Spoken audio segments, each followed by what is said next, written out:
সবাই ভাতা নিন, ভাতা ছাড়বেন না। এ ভাতা সরকার দিচ্ছে, কোনো পার্টি দিচ্ছে না। দিদি নতুন একটা ঢপের কীর্তন করবে, সে যে উকিলের দিদির এজেন্ডা চলবে, একদিন মোদির এজেন্ডা চলবে।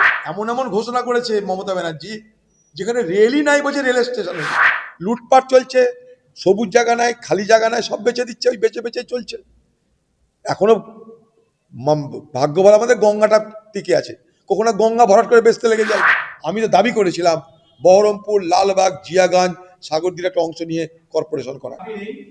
ঠিকই তো, অভাব, যা পাই তাই লাভ।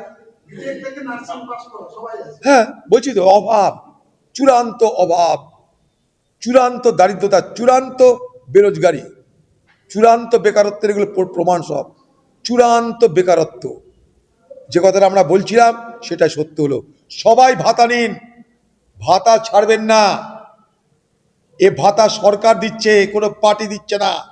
তৃণমূল চাইবে প্রমাণ করতে পার্টি ভাতা দিচ্ছে না, সরকার ভাতা দিচ্ছে। সরকার আমার আপনার সকলের, আমাদের টাকা থেকেই আমাদের ভাতা দিচ্ছে। গঙ্গা জলে গঙ্গা পুজো হচ্ছে, মাছের তেলে মাছ ভাজা হচ্ছে।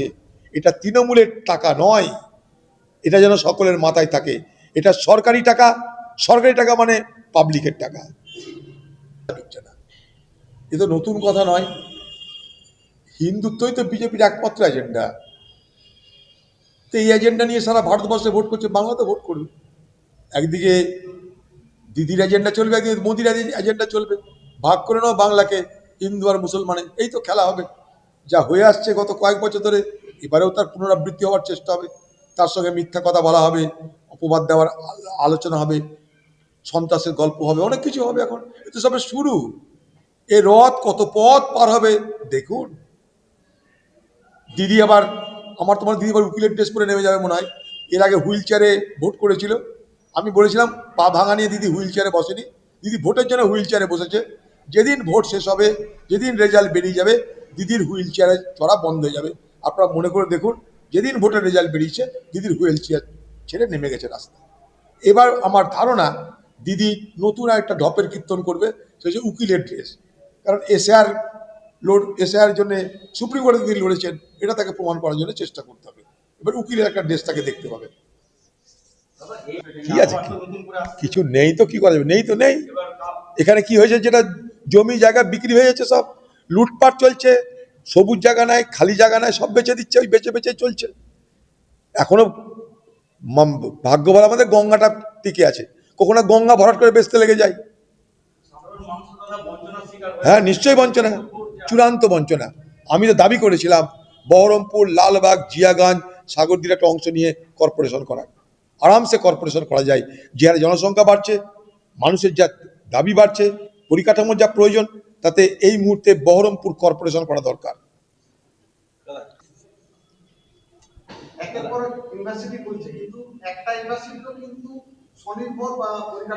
এটা তো নামের বদল, আমি কি বললাম, নামকরণের বদল।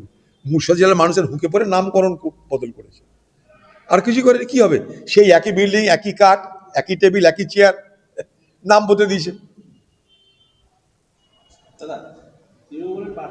কেউ রথযাত্রা করবে, কেউ পদযাত্রা করবে, কেউ মিথ্যা কথা বলার জন্য যাত্রা শুরু করবে। যেমন ঘরে ঘরে মিথ্যা কথা দেওয়ার ব্যবস্থা হবে, ঘরে ঘরে ভয় দেখানোর ব্যবস্থা হবে। বিজেপিদের হিন্দুকে বলবে ভাই রথে চর, ভোট দে আমাদেরকে, এই তো গল্প।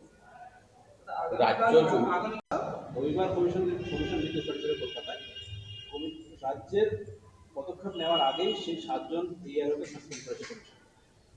দেখুন, কমিশনের হাতে অনেক আইন আছে নির্বাচনকে কেন্দ্র করে, সেই আইন কমিশন প্রয়োগ করতে পারে কিনা আমার তো কিছু বলার নাই।